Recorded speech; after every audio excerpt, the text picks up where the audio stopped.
Guys, like, comment, subscribe, share the video, especially if you love college football as much as I do. That's right, baby. We're 9-0, undefeated.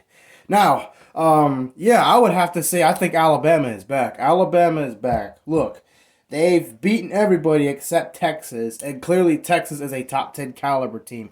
Maybe even top 5 in terms of talent, you know what I mean? They have played really good, and I love how they played LSU yesterday. I will say that was a dirty hit yesterday on Jaden Daniels, but that's besides the point. I didn't like that too much, but I did like the fact that they won.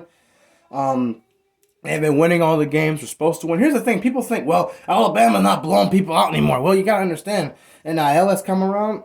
Alabama still recruits at a high level, but all the best players don't just go to Alabama anymore. They go to Georgia, Ohio State. Clemson has good players on defense. They go to, all these other places. So and even now you got teams like Colorado who have struggled in the last several years. They got Deion Sanders, who's real popular and clearly lacks coaching. And he's clearly having more success now than what Colorado did without him. So you're going to have some players that want to go play for guys like him in programs like Colorado where they know they'll get some playing time automatically. So, again, I do think Alabama's back. The best thing is that defense is really, really good. Like, really, really good. And people say yesterday, well, Alabama got no defense. Well, here's the thing. LSU scores a lot of points. They average 50, 40 points a game, whatever it was. That's why they win most of their games. Well, like I said yesterday, which rang true, Alabama was going to slow down LSU enough to win this game and probably shut them down, which they did. Now, even if Jaden Daniels doesn't get hurt, I still think Alabama wins by a touchdown in that game. I knew LSU's defense was going to let them down. And Alabama, the way they play offensively, they're not great. But clearly they've made some strides, big strides, since the Texas game. Jalen Milroe looks comfortable in the pocket. The running game has gotten a lot better. He's part of the running game, so that makes them more dangerous. And they've always been a really good third down team on offense this year, outside the Texas game. But I'm pretty sure if they played Texas now, I'm not going to say that they'd win, but it'd be a lot closer. They could win that game, whether it's played here in Austin or a playoff game or whatever.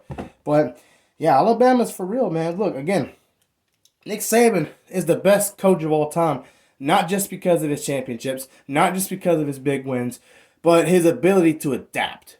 Again, NIL has come around. He still gets great players like he used to, but not all the same players because now you got Georgia's, Ohio State's, Clemson's, now you got Colorado's, other teams where all these elite players say, you know what, either I'm going to get developed over there because they're winning more than Alabama is right now, or about the same because it's an alternate, or I'm going to go over here to a program that's probably not so good yet, but I know I'm going to play there. So I'm going to go over there. Plus, it's Deion Sanders. I want to play for Deion Sanders. He's a legend. But, it's all these other factors that make it challenging for Alabama. But Nick Saban still continues to adapt and still be successful. And in my opinion, that's what makes him the greatest coach of all time. So, yeah, I do think that they're back. And I think that they have a really good chance to make it to the playoffs. Because I know Georgia's number one. But to be honest, I'm not that impressed.